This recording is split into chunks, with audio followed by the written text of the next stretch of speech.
Assalamualaikum warahmatullahi wabarakatuh.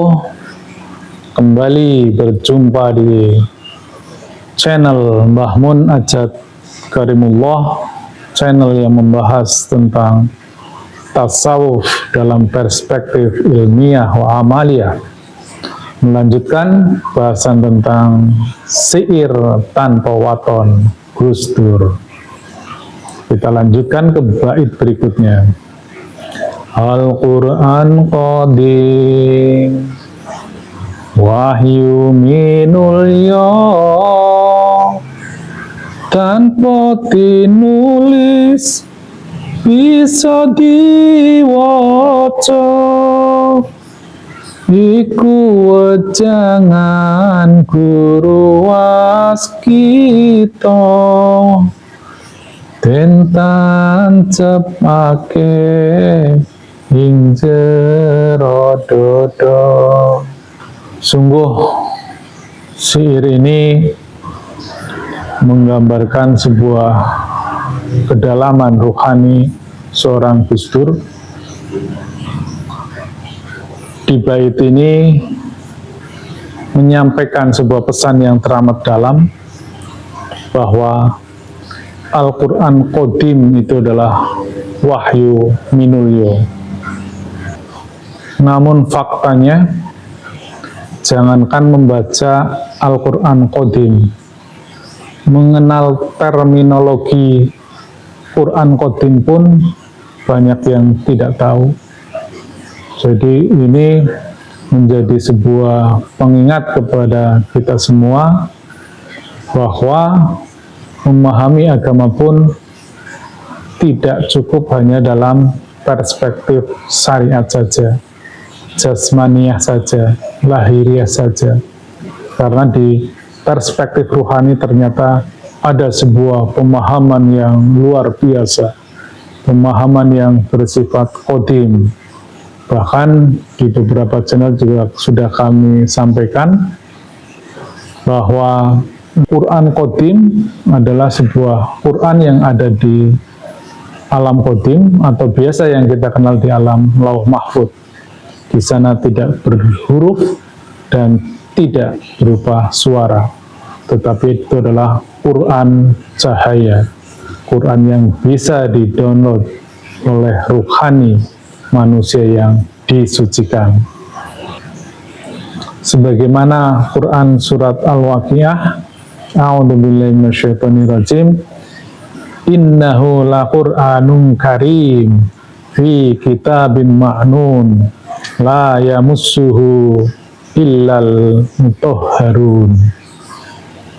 Dan ini sesungguhnya Al-Quran yang sangat mulia dalam kitab yang terpelihara di Lauh Mahfud. Tidak ada yang menyentuhnya selain hamba-hamba yang disucikan. Nah, ini sudah ada semacam clue, sudah ada semacam entry point bahwa ternyata Al-Quran juga secara tegas menyebutkan adanya Quran Qadim yang ada di Lauh Mahfud yang bisa dibaca oleh hamba-hamba yang disucikan ruhaniyahnya. Selain itu juga agar kita lebih presisi pemahamannya, ada di Quran Al-Qiyamah ayat 16 dan 17.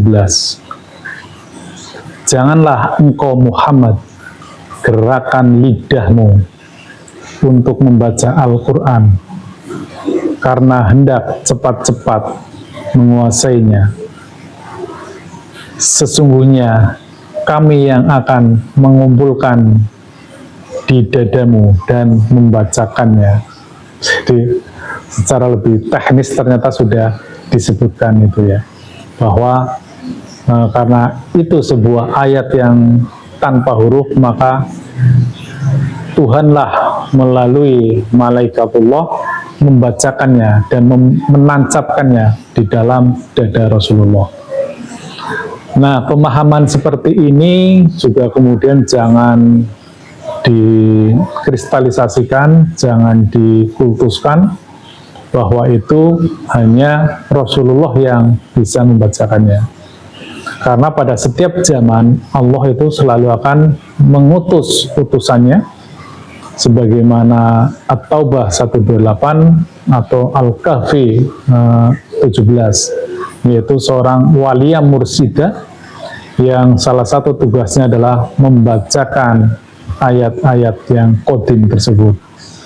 Ini tentu dimaksudkan agar pemahaman-pemahaman tentang wahyu Allah itu, tentang kalamullah yang mewujud di alam dunia, kemudian dipahami oleh manusia, terdistorsi pemahamannya. Karena zaman berubah, peradaban berubah, teknologi semakin canggih, sistem komunikasi antar manusia juga berubah, sehingga distorsi pemahaman atas wahyu-wahyu Allah itu pasti terjadi. Nah, untuk merefresh kembali, untuk meluruskan pemahaman-pemahaman yang terdistorsi tersebut, maka pada setiap zaman Allah mengutus seorang utusan, tetapi bukan Rasul. Dia tugasnya hanya membacakan. Dialah seorang waliyah mursyida. Hal yang lebih menarik lagi dari ayat tersebut adalah hal tersebut selaras dengan yang disampaikan dalam syair tanpa watan tersebut, bahwa iku wejangan guru waskito. Tentulah yang dimaksud guru waskito ini adalah sang waliyah mursyida. Kemudian di bait terakhir menyebutkan tentan sepake indro dodo. Jadi karena Quran itu qadim, sehingga tentu kita membacanya atau kita mendownloadnya dari alam lauh mahfud itu tidak dengan pembaca virtual kita, tidak menggunakan indrawi kita, tetapi dengan ruhaniyah kita.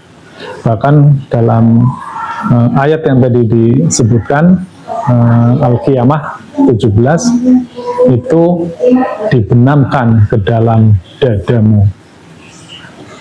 Sungguh ini sebuah perspektif yang menarik, bahwa sebagaimana tujuan utama kita berdakwah adalah udkhulu fisilmi kafah, agar memahami agama ini secara utuh, secara kafah. Kita tidak hanya terpaku dalam pemahaman perspektif zahiriyah, lahiriah, perspektif syariah, tetapi ternyata ada sebuah samudra luas, yaitu yang berada di alam qadim, di alam ruhani. Dan ketika umat ini masuk ke dalam kesadaran ruhani, maka kita akan masuk ke dalam kesadaran yang tunggal, karena di sana sudah tidak ada perbedaan, tidak ada sudut pandang, tidak ada persepsi, tidak dibatasi oleh ruang dan waktu. Demikian yang dapat kami sampaikan.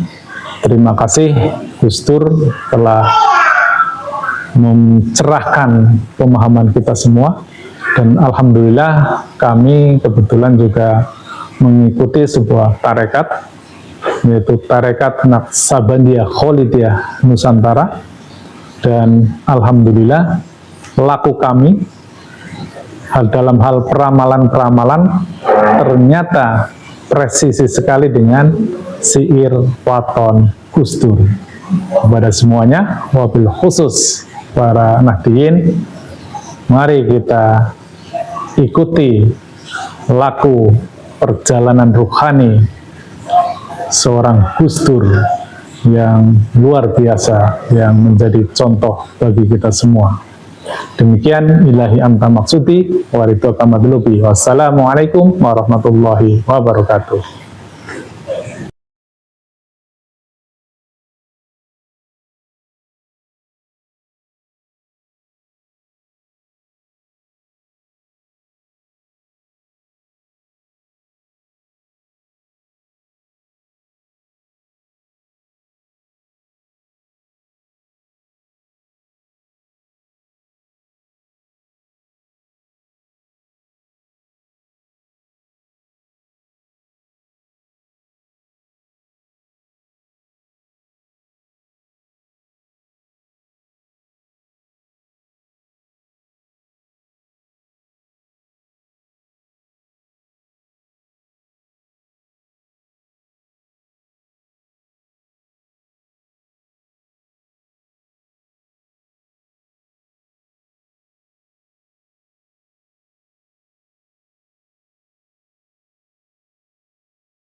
dosaku, dosa